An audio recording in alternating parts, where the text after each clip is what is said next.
Përshëndetje nderuar teleshikues, jemi në çështja e ditës këtu në News 24, do të flasim sot për lirinë e medias. 2 ditë më parë, Reporterët pa Kufij organizuan një konferencë në Tiranë ku diskutuan me aktorë të medias në Shqipëri dhe gazetarë mbi problematikat kryesore që ka sot shtypi i lirë, nëse mund të konsiderohet si i tillë në Shqipëri. Do të ndjekim tani një intervistë që kemi zhvilluar me Pavol Salaj, i cili është shef për Europën dhe Ballkanin në organizatën e Reporterëve pa Kufij. E ndjekim së bashku.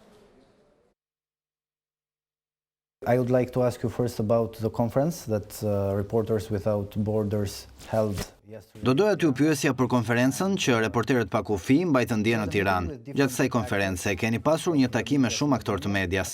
Si do ta vlerësoni lirinë e medias në Shqipëri? Cilat janë disa nga problemet më të mëdha që po përballemi?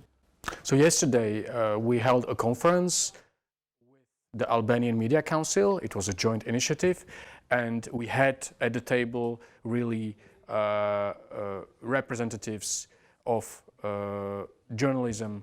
Patëm takim me aktorë të medias në vend, Këshillin Shqiptar të Medias, përfaqësues të gazetarisë në Shqipëri, të cilët të gjithë kishin përvoja të rëndësishme për të ndarë. U mblodhëm dje për një konferencë me objektivin për të identifikuar çështjet kryesore me të cilat ballafaqohet industria e medias në Shqipëri. Përmes diskutimeve të detajuara, u theksuan disa pika të rëndësishme. Së pari adresuam çështjen e marrëveshjeve të fshehta mes medias, politikës dhe biznesit. Gjithashtu, u theksua nevoja e menjëhershme për të garantuar sigurinë e gazetarëve, duke i mbrojtur ata nga sulmet fizike dhe verbale të nisura nga politikanët, si dhe pa ditë abuzive ndaj tyre. Po ashtu, u njohëm me sfidat e qëndrueshmërisë së industrisë së medias, si shpërndarja e reklamave dhe marrëdhëniet e evoluara me platforma digjitale si Facebook. Or the relationships with the digital platforms like Facebook. And finally, and this is really not negligible, it's the issue of journalistic ethics. Gjithashtu, u njohëm me problemin e vijueshëm të etikës së medias në vend dhe mungesa e besimit në media. Ky mosbesim ekziston jo vetëm midis mediave dhe gazetarëve, por edhe midis medias dhe autoriteteve, si dhe publikut. Njohja e këtyre çështjeve komplekse na lejoi të zhvillojmë strategji për gjetjen e zgjidhjeve dhe të përcaktojmë rrugën përpara. In Albania. So this is really a mix of issues that we discussed in big detail yesterday, and we also discussed how we proceed further to find solutions. Do Albanians have this access to the A mendoni se shqiptarët kanë akses te e vërteta, edhe pse duket pak si relative si term? to the truth. Maybe it's something relative, but I think truth is not relative. I think in Albania Unë besoj se vërteta nuk është relative. Në Shqipëri, lajmet e besueshme dhe informacioni cilësor janë shumë të kufizuara. Kjo është një problem krahasuar me vendet e tjera të Europës dhe është një nga arsyet pse Shqipëria renditet keq në indeksin e lirisë së shtypit të botës. Për të përballuar këtë çështje dhe për të siguruar që qytetarët kanë informacion të saktë për korrupsionin, kujdesin shëndetësor dhe marrëdhëniet midis biznesmenëve dhe politikanëve, ne kemi nevojë për media dhe gazetarë të pavarur, të drejtë të cilëve të respektohen. Ne raportuesit pa Kufij jemi të përkushtuar për mbrojtjen e pavarësisë së medias. Ne gjithashtu kemi mjete si iniciativa për besueshmërinë e gazetarisë, një standard global për etikën gazetareske që shpërblen mediat që përmbushin këto standarde. Duke promovuar këtë besueshmëri, qytetarët mund të kenë qasje në informacion të besueshëm dhe të zhvillojnë besim në median i cili mungon në Shqipëri. Towards the media, which is lacking in Albania. A është JTI mekanizmi vetëm që ju rekomandoni? It's one of the solutions of RSF for media worldwide. There are about 1,400 media. Ai është një nga zgjedhjet e RSF për media në gjithë botën. Aktualisht ka rreth 1400 media të angazhuara me JTI në gjithë botën, duke përfshirë Afrikën, Amerikën, Europën e të tjerë. Kjo zgjidhje nuk po imponohet Shqipërisë dhe nuk është zgjidhja vetme që mund të ndihmojë. Pas konferencës së dieshme, u përputhëm që RSF do të punojë me Këshillin e Medias Shqiptare për rekomandime specifike. Këto rekomandime projektuale do të propozohen gazetarëve të cilët morën pjesë në konferencë, si dhe përfaqësuesve kryesor të gazetarisë në Shqipëri. Do të mbledhen komente dhe një version final do të krijohej në bashkëpunim me Këshillin e Medias Shqiptare. Ky version final do të botohet dhe do të bëhet i qasshëm për publikun. Procedura është shumë transparente. Është e pasigurt nëse JTI do të përfshihet pasi nuk është organizata sociale vetme e përfshirë. Përfundimi varet kryesisht nga gazetarët shqiptar dhe partneri ynë lokal. What will be there, because this depends in the first place on the Albanian journalist and our local partner. Okay. About the last year ranking, Albania was ranked as 96, if I'm not wrong, and we were the last in the Balkans, even though we had an improvement on the ranking with 7. Në renditjen e vitit kaluar në indeksin e reporterëve pa kufi për lirinë e medias, Shqipëria rankohej 96-a, e fundit në Ballkan. A shihni ndonjë ndryshim këtë vit?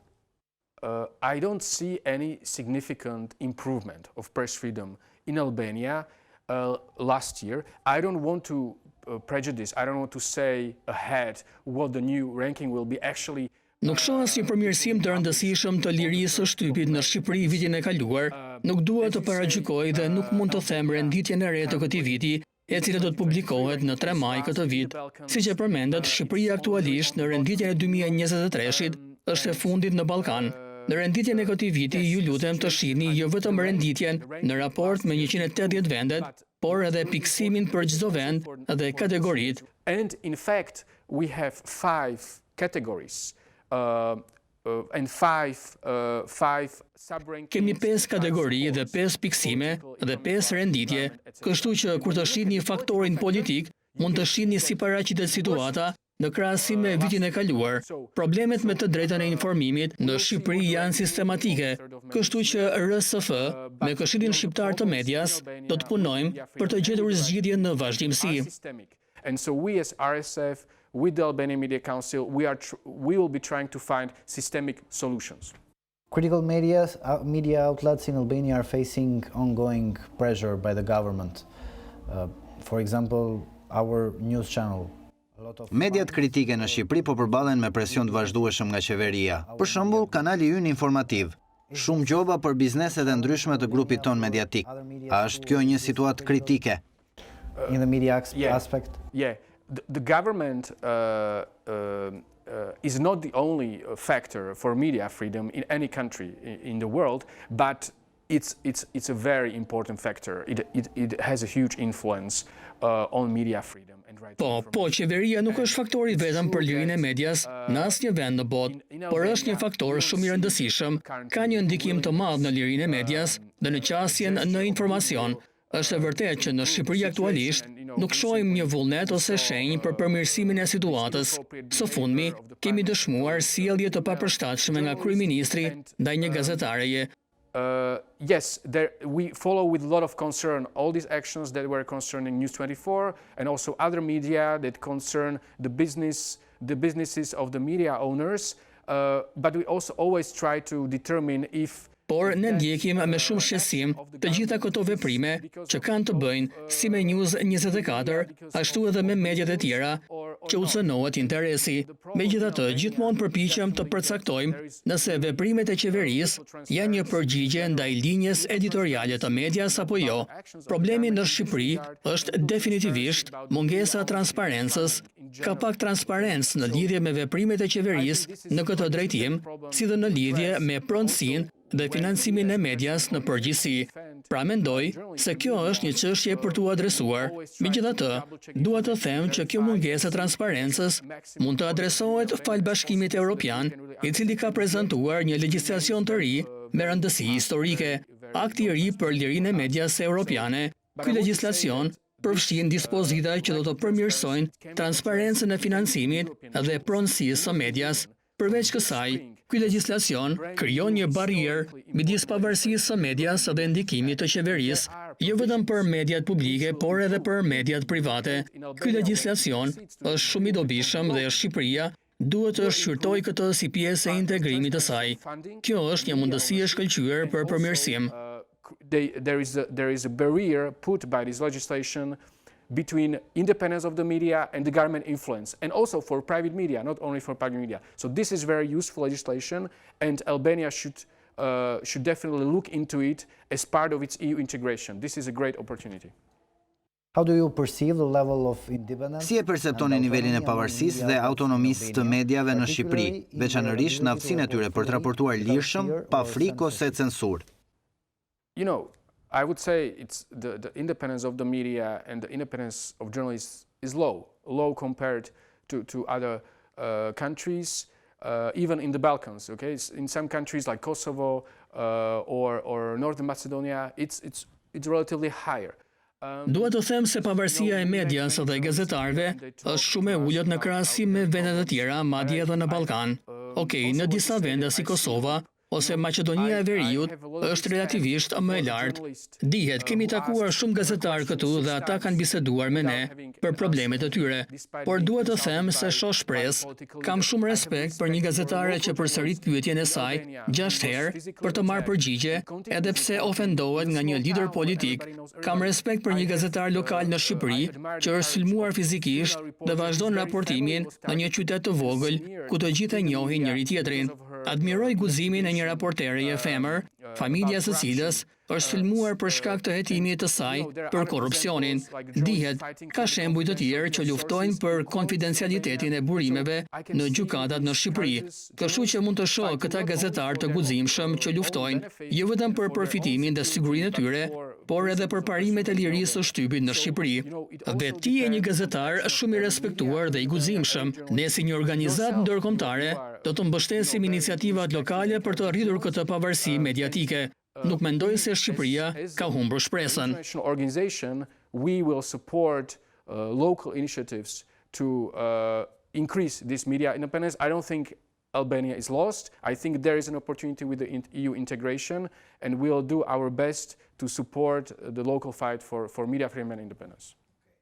Are there specific legislative or regulatory reforms? A ka rregullime specifike që ju mendoni se janë nevojshme për të përmirësuar lirinë e shtypit dhe për të siguruar një mjedis më të përshtatshëm për gazetarët dhe organizatat e medias në Shqipëri? I think EU provides a lot of inspiration. I talked about the new European Media Freedom Act. Mendoj se BE ofron shumë frymëzim, siç e thash edhe më herët, akti i ri për lirinë e medias europiane ka rregulla dhe standarde nga Bashkimi Evropian për sigurinë e gazetarëve, sigurinë fizike, sigurinë digjitale. Ata u miratuan nga Komisioni Evropian dhe ka gjithashtu legjislacion standard kundër padive abuzive. Kjo është korniza e përgjithshme, por nuk dua të them saktësisht çfarë duhet të jenë masat, sepse kjo është pikërisht ajo që ne duam të punojmë nga këtë jetutje me Këshillin e Medias dhe përmes tij me gazetarët shqiptar. Në qershor do të publikojmë rekomandime specifike që do të jenë më të detajuara. That will be more detailed. Disa sugjerime për gazetarët në Shqipëri, a mund të bëjnë më shumë specifikisht? Yes. Specifically? Yes. I saw that there was a protest recently for this female journalist. Ambrosia Meta. Yes, Ambrosia Meta. There was also pash që kishte protesta së fundmi për gazetaren Ambrosia Meta. Mendoj gazetarët në Shqipëri mund dhe duhet të jenë më mbështetës për njëri tjetrin.